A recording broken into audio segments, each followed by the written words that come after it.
네, 안녕하세요. 오늘은 특별한 손님을 모셔봤습니다. 깜짝 놀라셨죠? 가면을 쓰신 이유가 지금 얼굴이 나오시는 걸 원치 않으셔서 간단하게 자기소개 좀 부탁드리겠습니다. 네, 안녕하세요. 저는 고소해라는 유튜브를 운영하고 있는 고소해입니다. 감성 대리님에게 사기에 관련된 내용들에 있어서 뭔가 공유를 하고 싶다고 연락을 드렸더니 또 흔쾌히 허락해 주셔서 이러한 자리를 마련하게 됐습니다. 댁이 부산이신데 일부러 이 촬영을 위해서 부산에서 올라오셨습니다. 다시 한번 감사의 말씀드리겠습니다. 아닙니다. 감사합니다. 구체적으로 어떤 사기를 당하셨는지 알 수 있을까요? 저희가 헬스장에서 운동을 하고 있었을 때 우연히 알게 된 형님이었는데 운동을 하면서 친해진 사이가 됐어요. 네네. 근데 자기가 아버지한테 100억 원대 상속받을 유산이 있다고 하면서 운동 중간중간에 자꾸 국세청과 그리고 농협은행에 왔다 갔다 하면서 해당 기관에서 받은 문자까지 보여주면서 네. 자기가 상속이 다 마무리되어 간다 뭐 그렇게 얘기를 하더라고요. 그래서 네. 그런 줄 알았는데 100억 원대 상속 재산이 많다 보니까는 세금을 많이 내서 세금 때문에 경제적으로 좀 어려운데 한 달 후에 상속이 마무리되니까 그 전까지 돈 좀 빌려달라. 돈을 빌려준 게 이제 화근이 된 거죠. 금액이 얼마였나요?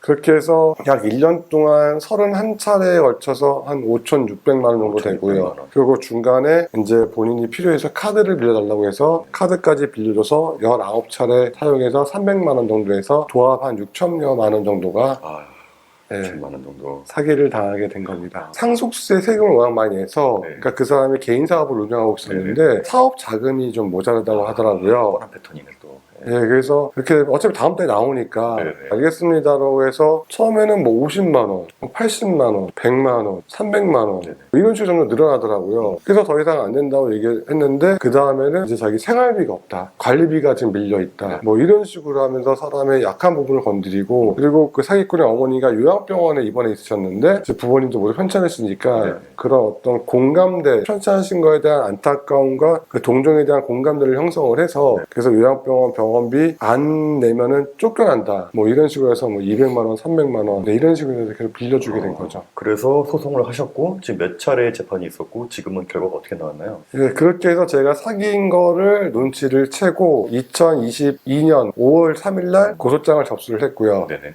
그래서 1심과 2심, 대법원까지 3심까지 가서 올해 2023년 6월 10일 정도에 최종적으로 1년 2개월 2개월. 예, 실형 확정을 받아서 현재 지금 구치소에 있습니다. 집행유예가 아니고 그냥 1년 2개월을 사는 거죠. 예, 근데 보통 사기죄 같은 경우에는 이 정도 금액이어도 그냥 집행유예도 많이 나오잖아요. 예, 맞습니다. 근데 어떻게 이 사람을 실형에 살게 했는지가 궁금한데 일단은 일반인들이 사기를 당하거나 억울한 일이 있어도 네. 어디서 어떻게 고소장을 접수해야 되고 어떻게 뭐 민사가 뭔지 형사가 뭔지 뭐 변호사는 어떻게 선임해야 되고 막막하기도 하고 번거롭기도 하고 네, 내가 이거 한다고 해서 그 사람을 벌 줄 수 있을까 싶기도 해서 안 하는 경우가 많잖아요. 네, 맞습니다. 그러면 처음에 딱 이렇게 사기당했을 때, 뭐 사기를 당하거나 억울한 일이 있을 때 어떤 식으로 고소장을 접수하는지 과정 좀 알려주시겠어요? 고소장을 접수하기 전에 대부분이 고소장을 먼저 쓰시려고 하시거든요. 근데 그게 아니라 증거부터 수집을 하셔야 돼요. 증거. 예. 증거 같은 경우는 다양한 게 있는데 첫 번째는 카카오톡, 그 다음에 문자, 그 다음에 녹취록, 그와 관련된 어떤 사람을 만났으면 그 관련된 사람의 명함, 그리고 예를 들어서 가장 많은 게 이제 문자 메시지 카카오톡인데 카카오톡 같은 경우에는 일단은 날짜가 반드시 있어야 되고요. 그 핸드폰 화면에 맨 마지막에 대화 내용과 그 다음 캡처의 첫 번째 대화 내용이 같게끔, 그래서 그 대화가 이어지고 있음을 나타내게끔 해서 그렇게 캡처를 받아야지만이 증거 자료로 쓸 수가 있고요. 증거라는 게 그 사람이 언제 돈을 빌려왔고 언제 갚겠다 그런 내용이 좀 있어요. 네, 그런 내용이 있으면 좋고, 아니면은 이제 기망하는 행위. 말씀하신 대로 언제까 돈을 갚겠다, 언제 주겠다는 것도 있지만은, 뭐 나는 너를 진정한 동생으로 생각한다. 너하고 나하고는 뭐 운명을 같이 했다.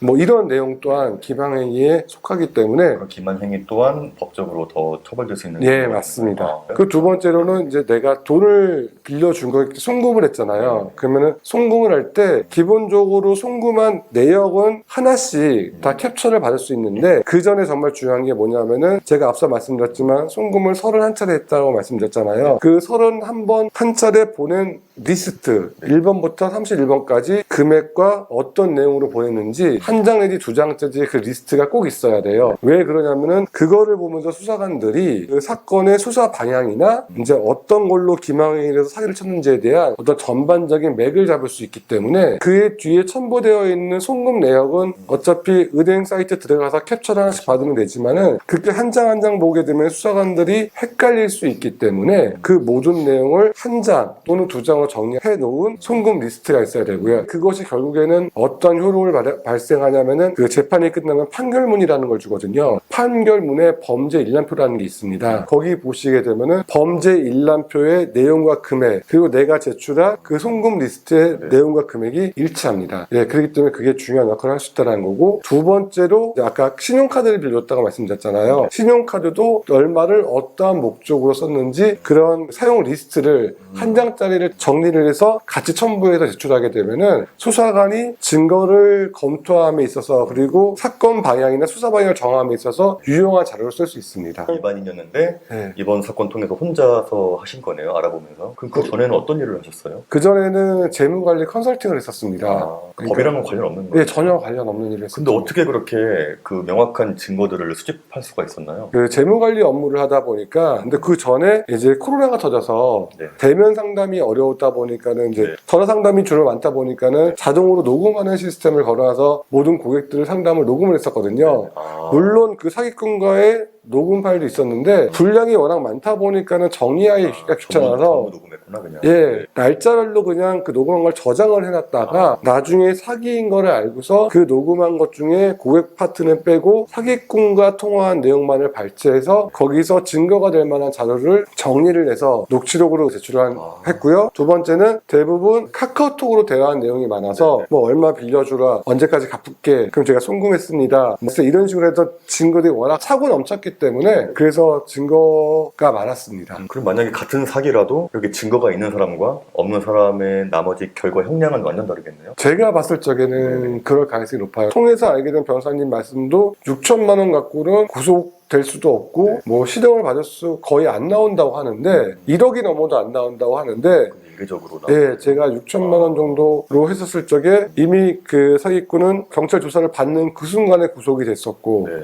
구속된 상황에서 검찰로 송치가 돼서 기소가 돼서 네. 결국 구치소에 있으면서 계속 3심 재판까지 다 간 케이스였거든요. 그게 아마 대부분 봤을 때 증거가 워낙 충분했기 때문에 그러지 않았나 생각이 듭니다. 그렇죠. 그러면 고소해님이 빌려준 금액들 6천만 원 정도 다시 받을 수 있는 가능성은 좀 어떤가요? 제가 알기로는 받을 수 있는 가능성은 없다고 보는 게 그래요. 사기꾼들은 일단 처음 사기를 친 케이스는 거의 없거든요. 그리고 그 전에 재판하는 과정에서 사기 전과가 있다는 것도 알고 있었고 전과가 네, 전과가 있었어요? 있다라는 거를 그 재판장님이 말씀해 주셨었고, 그리고 자기 명의로 해놓는 재산이 거의 없습니다. 다 아는 지인이나 네. 와이프 돈 돌려놓기 때문에 형량을 줄이기 위해서 합의금 명목으로 받을 수는 있지만, 그게 아니라면 대부분은 형량만 살고 나오면 자기 돈 되니까는, 그렇게 해서 받을 수는 없는데, 제가 재판을 진행하면서 배상명령 신청이라는 걸 신청했거든요. 배상명령 신청. 네. 네네. 그거는 이제 제가 손해본 금액에 대해서 이제 이만큼을 손해했으니까 배상을 할 수 있도록 판사님이 정해주세요라고 이제 신청을 하는 건데, 형사소송인 거죠? 네, 형사소송입니다. 근데 민사재판의 효력과 똑같이 배상명령 신청에 대해서 결정이 나게 되면은 통장 압류 뭐 그런 건가요? 네, 다 할 수 있습니다. 통장 압류도 신청할 수 있고 강제 집행도 신청할 수 있는 신청해서 제 전액을 다 배상하라는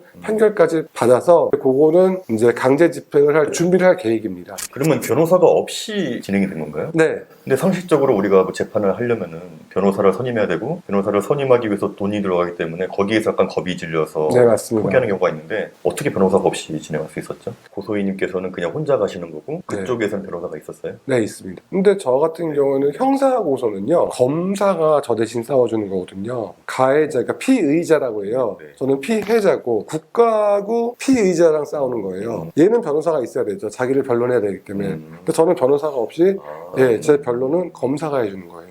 그러니까 제 고소장을 쓰기 위해서는 변호사가 필요할 수 있을지 모르지만, 재판에서는 저는 변호사가 필요 없이 네. 검사가 다 모든 것을 해줍니다. 여러분들께서 네, 아무것도 모르는 하시겠다 그러면은 좀 전에도 말씀드렸지만 제일 먼저 첫 번째 해야 될 게 증거 정리예요. 증거 정리. 그러니까 내가 갖고 있는 증거, 카카오톡 대화 내용, 녹취록, 이거 송구만 내역 문자로 오잖아요. 카드 사용 내역, 네. 그것도 문자로 오잖아요. 그 정리와 물론 그 정리에 못지않게 해당 은행에 들어가서 그 송구만 송금 내역 있어야 되고요. 카드 사용 내역이 있어야 되고요. 그걸 다 정리를 합니다. 그리고 녹취록.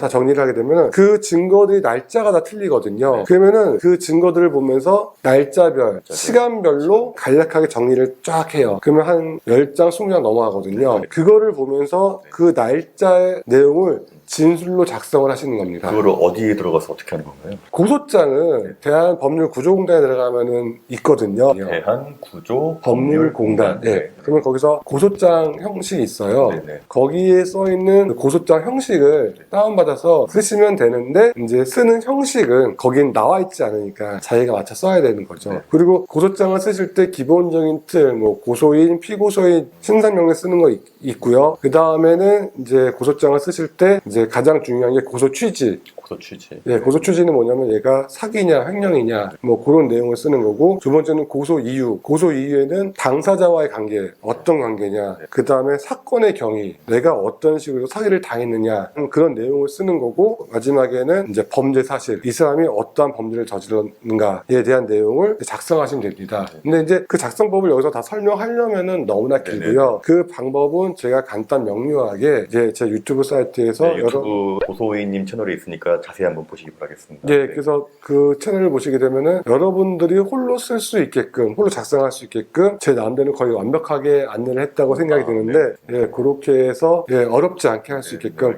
그대로만 따라하시면, 쓰는 방법까지 자세히 제가 해놨기 때문에. 한 가지 추가적으로 말씀을 드린다면은 고소장을 쓸 때 몇 년 몇 월 며칠 뭐뭐뭐 쓰고 이제 날짜가 틀리고 시간 순서이기 때문에, 그러면 일본에 대한 진술이 끝나게 되면은 그 밑에 바로 증거를 붙이시게 되면은 수사관이 고소장을 검토를 할 때 이거 진술 하나 보고 그 증거가 맞는지 증거 찾아보고 이런 불편함이 없이 한 번에 고소장을 다 읽으면서 내 사건과 수사 방향을 파악할 수 있기 때문에, 예, 그런 식으로 작성을 하시는 것이 고소장을 쓰는 고수의 방법이라고 말씀드릴 수 있습니다. 그런 식으로 고소장을 냈어요. 그럼 네. 다음에 어떻게 진행되나요? 고소장을 내고 난 다음에는 한 2주 정도 지나게 되면요, 경찰서에서 전화가 옵니다. 피해자 경찰 조사를 받으라고. 그러면 가서 경찰 조사를 받으시면 되거든요. 그러면은 여러분들께서 아셔야 할 게 뭐냐면요, 그 수사관이 제 편이 아니에요. 그렇다고 해서 사기꾼 편이라는 뜻도 아니에요. 그러니까 무죄 추정의 원칙에 있어서 일단은 둘 다 조사를 하는데 먼저 피해자부터 이제 조사를 하거든요. 근데 고소장을 내가 냈다고 해서 경찰이 고소장을 꼼꼼히 다 읽어보고 저를 부른 게 아니에요. 대충 훑어보고 대부분 질의응답을 통해서